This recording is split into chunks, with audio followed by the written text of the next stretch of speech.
나는 운이 좋은 편이다. 최소한의 노력으로 성과를 내는데 타고난 사람인 것만 같았다. 벼락치기 대마왕인 나는 취준 시절 시험에 응시할 때도 항상 턱걸이를 조금 넘어 겨우 합격했다. 합격 커트라인이 180점인 시험에서 183점으로 합격하곤 했다. 남들보다 특출나게 잘난 건 없었지만 졸업하고 바로 취업을 했다. 회사에서 인사평가를 받을 때는 평가 비행 때 아무리 까다로운 분을 만나도 운이 좋게 고과가 좋았다. 바이러스 시절 비행이 없어 공인중개사 시험에 응시했을 땐 커트라인보다 딱 한 문제를 더 맞추고 합격했다.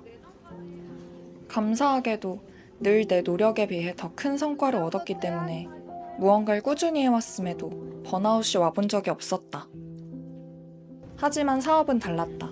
부단히 공부하고 노력하면서도 지금 내가 맞는 방향으로 나아가고 있는 것인지 하루에도 몇 번씩 뒤를 돌아보았다. 거대한 불안은 느린 성장을 자꾸만 집어삼켰다. 어느 날 엄마가 평소답지 않은 뉘앙스로 나에게 요즘 행복하냐고 물어보셨다. 지금 행복하지 않다는 걸 다 안다는 듯이. 내가 무너지고 있는 중이라는 걸 나보다 부모님이 먼저 알아차린 것이다. 적당히 힘들 땐 좋아하는 책을 읽으면 금방 괜찮아지곤 했는데 모든 에너지가 완전히 소진되고 나니 아무것도 할 수가 없었다. 매일 밤 늦은 시간까지 노트북 앞에 앉아는 있는데 일이 손에 하나도 잡히지 않고 업무 효율은 바닥을 쳤다. 멍 때리는 시간이 많아지고 이유 없이 매일매일 눈물이 났다.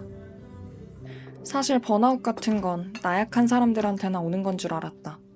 정신력의 문제라고 생각했다. 그래서 처음엔 부정했다. 번아웃 같은 건 다 핑계라고. 내가 게을러서 그렇다고. 일기에도 매일 썼다. 해야 할 일이 많은데 안 하니까 무기력한 거라고. 내가 정신만 더 똑바로 차리면 다 해낼 수 있다고. 하지만 일단 인정하기로 했다. 그래, 나 지금 힘들어 죽겠다. 나 번아웃이다.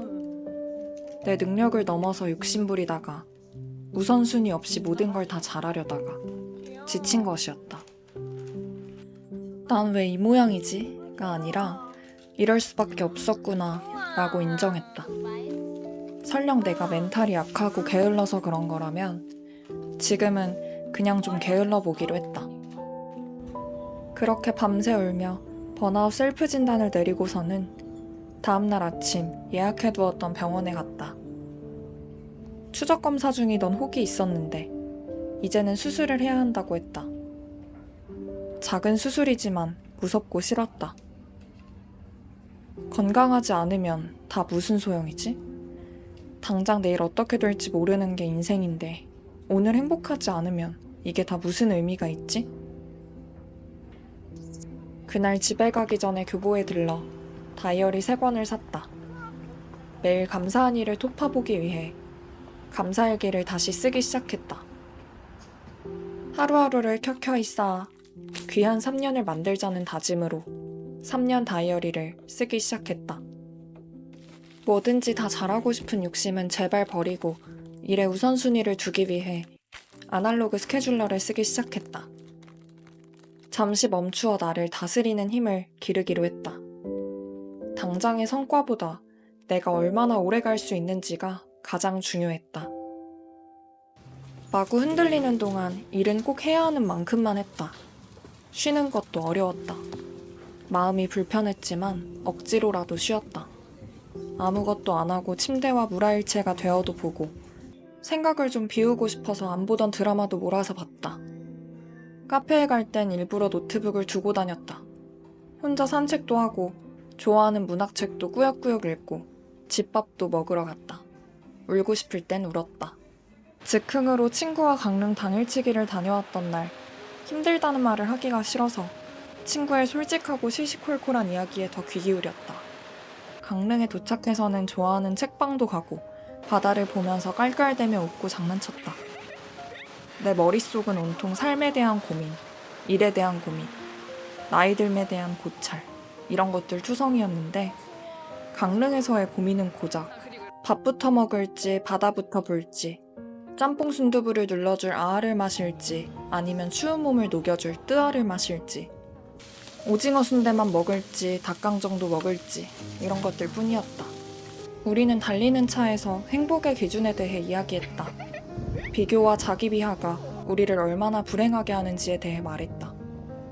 그리고 우리가 가족을 얼마나 사랑하는지, 부모님의 건강이 얼마나 예전 같지 않은지, 가족을 포함해 사랑하는 사람들이 무탈하기를 얼마나 바라는지, 결혼이 우리에게 어떤 의미인지를 이야기하고 있자니 이런 대화를 나눌 수 있는 친구가 있다는 것이 벅차게 좋았다. 이것들보다 중요한 건 하나도 없었다. 삶에서 중요한 것들이 이렇게나 많은데 내가 다 놓치고 있었구나 싶었다. 이제 막 첫 발을 내디뎠을 뿐이면서 저 멀리 빛나는 사람들을 보며 나는 왜 저 별의 모습이 아닐까 생각했다. 매일 불행해지고 싶은 사람처럼 굴었다. 스스로에게 엄격할 줄 아는 사람만이 성장할 수 있다고 생각해왔지만 중요한 것은 그 엄격함이 나를 더 나아지게 만드는 방향인지 나를 무너뜨리는 방향인지 구분하는 것이었다. 이제는 나에게 이렇게 말해줄 수 있었다. 내가 지금 지나고 있는 이 단계는 그냥 원래 있어야 하는 단계라고. 내가 여기서 멈추지만 않으면 결국 지나갈 것이라고. 그냥 이 길이 원래 이렇게 생겨먹은 길이라고. 나는 그 길 위에 있는 거라고. 별도 아니고 달도 아니고 아무것도 아닌 나지만 무엇이든 될 수 있다고 믿기로 했다. 스스로가 무능력하다는 생각이 들면 자책하지 말고 겸손하기로 했다. 배울 게 아직 많다고, 당연한 거라고, 하나씩 해나가면 된다고. 근데 그러다가도 나 진짜 잘할 수 있을까? 하는 불안이 다시 파도처럼 밀려왔다. 그때 느꼈다. 이건 극복하는 것이 아니구나. 언제든 또 오겠구나. 말 안 듣는 대형견처럼 평생 데리고 살아야 하는구나. 열심히 살고 성장하기 위해 꾸준히 고민하는 사람에게 오는 감기 같은 거구나. 이제는 그 감기를 기꺼이 앓는 중이다. 감기에 좋다는 건 다 해보는 중이다.